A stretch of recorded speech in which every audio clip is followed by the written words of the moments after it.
Hello out there in the crypto world, DeFi, IoT. Hey, we want to talk to you a little bit about today.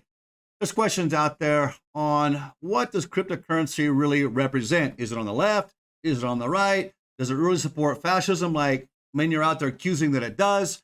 Where does crypto actually fall in the spectrum of politics? I think we should take a look at that and clarify a few issues so we get a much better understanding of what crypto really does represent. Let's talk about it.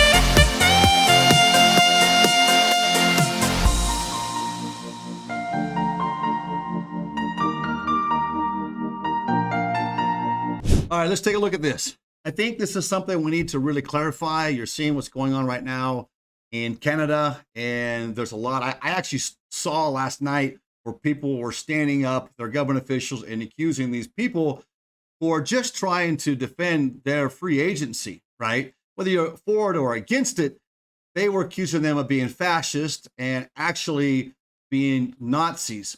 Well, I think that we need to really take a look at that, because cryptocurrency is being involved in this right now. And everything that's being encompassed in that, then cryptocurrency is being labeled as supportive of fascism or Nazism. And I think we need to go back a little bit and clarify a little bit of history and understand where cryptocurrency really falls. So let's take a look here. Let's go look at the screen. We're going to see at the top here. I'm going to get my glasses on. I'm a little blind. Let's take a look at something here. And remember, when you're looking at this on your right side, well, I guess as you're looking at it, it's going to be on that side, right? But if you're looking at something, whatever you're looking at, it'll be to your right. This all starts with the parliament back in Europe, right? When they would look at, you go from the left to the right, and more of your freedom fighting people were more to your right side, your different parties, and you're more of your less freedom people were on your left side, or the political agendas or the parties, whatever they stood for, right? So that became that whole right and left spectrum. So when you're looking at something, if it's on your right side, then that's what's going to be considered right now on being politically right, okay, when you're looking at it. So when you look at the screen, you'll see on this side here, you're going to have the extreme of the line. There's the middle here. The extreme of the line is going to represent a complete freedom, or in other words, chaos. So that's one extreme. You go to the other side, to the left side, we're going to go into anarchy. You have anarchy, and then you're going to have chaos. So let's go ahead and take a look at this. Look at it. Just drop down here a little bit, this next line. What we're normally taught in the education system since the 1930s, if I'm not mistaken, was they rearranged the story of what was politically right, what was politically left. And you had communism on the left, because that's what they were dealing with. But then you had a government in Germany just after the World War II that was actually started out socialist and became fascist. And some people say, well, it was a fascist communist. You can debate that. But the whole idea was they rearranged the education system to say fascism was on the extreme right, and that you had communism on the extreme left. Well, let's take a look and see if that's true, because we're going to be able to see where cryptocurrency really does fall then, if it really does support fascism. Because if you look at this, the normal teachings of the day, and what you're hearing from Trudeau and other leaders, cryptocurrency looks as if it supports fascism. And that would be true in the sense of the incorrect teachings that many of us have been taught.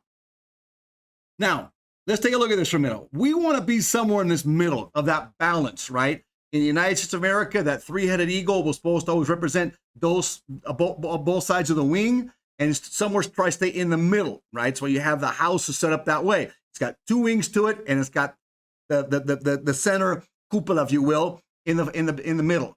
Well, the idea is so that always stays in balance. The eagle is supposed to fly balanced for the United States. That's what that represents. So we always want to be somewhere in here. Now, in here will lie a government of the people. In here will lie democracy. Any other extremes, we lose government of the people and we lose democracy. Or I should say, it becomes a full government of the people on the extreme right, but it's really a government that's chaotic. So it's basically the dominance hierarchy that will then take over and then govern. But it's not a government of the people. It's just people being governed by other people. So really the extreme right then really is not fascism. Why? Let's take a look at that. If you look at this chart here, on the left, it goes from any slight movement all the way to the left of pure communism, which anything on the left would be tyrannical or a form of tyranny. Anytime we move to the left, we start taking away freedoms, right? Anytime we go to the right, we start adding to freedom into a point where we are freedom without responsibility. So a freedom without responsibility is chaotic, as we can see here. We completely break all chains. There is no basic government, no constitution to guide us. It becomes survival of the fittest. That is on the extreme right. But anything to the left of that middle becomes less free, all the way to a point of communism. So anything to the left is tyranny or a dominance of a dictator type of individual. Now, you have Trudeau talking about how these people on the right who want freedom are actually fascist. I'm not here to bag on Trudeau or bag on Canada. I'm just trying to make a point of what's being said right now because I want to defend and clarify cryptocurrency and where it actually lies. Now, if I felt cryptocurrency lied someplace else, I would tell you that. But I want to show you why cryptocurrency lies on the right. Look, take a look at this. Anything to the left, starting with even socialism. And you walk from socialism, and what is fascism? Fascism is a form of socialism, is a form of tyranny that allows business owners, people to own businesses, but yet the governments have a part of the business, whether they have a share in it or they have to have somebody assigned to it, like what China's practicing now, Russia practices now too.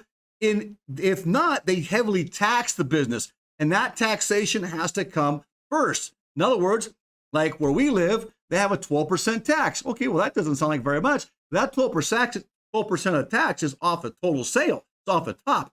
So if you buy a Bitcoin, for example, and you pay, the Bitcoin's at $30,000, let's say. Well, let's use a better number for now, so we keep it buoyant at $40,000. And you buy it at $40,000, you sell it for $4,100. Oh, you said for $41,000. You make $1,000 profit off of that. Well, in typical capital gains taxes would tax you that 12% on your earnings, on your capital gains, right? However, what happens where we live down here in Latin America, and many of these countries do this, and so do a lot of these socialist countries. We live under this kind of a rule. And I'm not bagging on that right now. I'm just clarifying facts. That 12% comes off the top of the sale. So if I sell my Bitcoin for $41,000, I have to pay 12%. If I'm paying 12% of $41,000, I'm losing over $4,000 on the whole deal, even on my capital. I don't just pay on my earnings. And that's where we have to understand where fascism comes in. So fascism is just another step beyond socialism and towards complete tyranny, which is what we know today, communism, or any of those shapes. So where does cryptocurrency come in? Does it actually support anything to the left? Is it actually allowing people to be controlled by cryptocurrencies? Does cryptocurrencies control? Actually, cryptocurrency talks about everything being DeFi. And DeFi means decentralized finance. So then cryptocurrency will fall to the right. Now, how far to the right? Remember, fascism really is on the left. It's not on the right. That was done to be able to deceive us for later possibilities of implementing fascism in America and be able to put down people who wanted to defend freedom. So what does cryptocurrency represent? Cryptocurrency is a way to get away from this tyrannical banking system the tyranny of governments that want to control, just what Trudeau did. He attacked all bank accounts. He overthrew them. He's trying to get on the cryptocurrency platforms. He can't get them all because you can move to decentralized platform. It's decentralized. It's away from any type of tyranny. The banking system is tyrannical. It owns, it dictates to us what we can and cannot do and how much we have to pay even to move our own money. That is a form of tyranny. Well, how far you want to take it, that depends on that government. What we're seeing right now in Canada is an overreach of government under the guise of a state of emergency. But state of emergency was declared and people didn't stand up because he claimed those people wanting freedom were fascist. But fascist is a form of tyranny. So it's not freedom-loving people. That's not true. So then cryptocurrency has no part of fascism or any part of the left. Cryptocurrency is actually on the right. Now, you can say it might be on more the extreme right now because it was outside of the normal scope. But now it's being more considered in this area here because it's becoming more popular, becoming more stabilized. And as we keep educating, understand, it'll move back to this area. Where we want to be is in here in the middle. We want to be in that balance. And cryptocurrency is the avenue to allow us to get back to the balance. And for us as a people, a true democracy, a true republic, to be able to say, this is mine. And this is what I will pay. Now, I'm not saying if we stay in here, we have a government, but a government that's limited and controlled by the people under a constitutional document that we all accept and uphold. And that's where cryptocurrency helps us get back to and why we need cryptocurrencies today. Now, in closing, I saw the Super Bowl. Well, I didn't watch the Super Bowl. Actually, I gave up on football when they started taking a knee to the flag. I'm sorry. I don't offend anybody, but that's just the way I feel about it. And, you know, you can think what you want to think, but I gave up. I quit watching when I saw all the politics coming into sports. I mean, come on. I want to watch the sports for sports and see athletes play. I don't want to see their political agenda on the football field or use that to try to persuade people, not even persuade people, to try to obligate people to feel a certain way. I believe in free agency. Learn both sides and then figure it out for yourself. And that's what cryptocurrency allows us to do. Now they bring in Matt Damon. We know Matt Damon. He's been outspoken about it, but Matt Damon sits all the way on this left. Matt Damon sits somewhere in here, and he actually supports Marxism. Marxism is on the left. So why would we pick Matt Damon to represent cryptocurrencies? Why would he be in there? What does he have that's going to help us? Can that come back and backfire on us later? Because anything to the left, anything as tyranny or control, does not want cryptocurrency. Or if they do, are going to accept it, they're going to accept it about this point here or all the way where they can control it because they want their greed to be able to take from that. And they're going to make it so we here cannot get involved as easily and have more restrictions. So we're going to try to pull cryptocurrency to this side. We need to educate ourselves and keep it here. DeFi IoT Latin America. Please, if you haven't subscribed, subscribe to us. Make that subscribe button go from red to gray. Give us a thumbs up, give us a like, get the algorithms. We're here to try to educate. We learn, we teach. This is part of my studies I've done through my whole life. And I want to help you guys understand the truth, not what's being said. We need to get the truth out about crypto, so help us get that out to the people around you. DeFi IoT, we hope you have a great day today. We hope you enjoyed this segment of our video with DeFi IoT. Remember, we're not professional advisors. We do this as a business, as a hobby, and we study, we experiment, and we want to share it with you. If you can get some benefit from this, great. What we do is we go out, we purchase with our own money, and we experiment to see what true results are. We want you to be able to share in our experiences so you don't have to lose like we have. If you can win where we've won, fantastic. Remember to do your own research and your own homework. It's very important before you make any decisions. We will see you in our next video.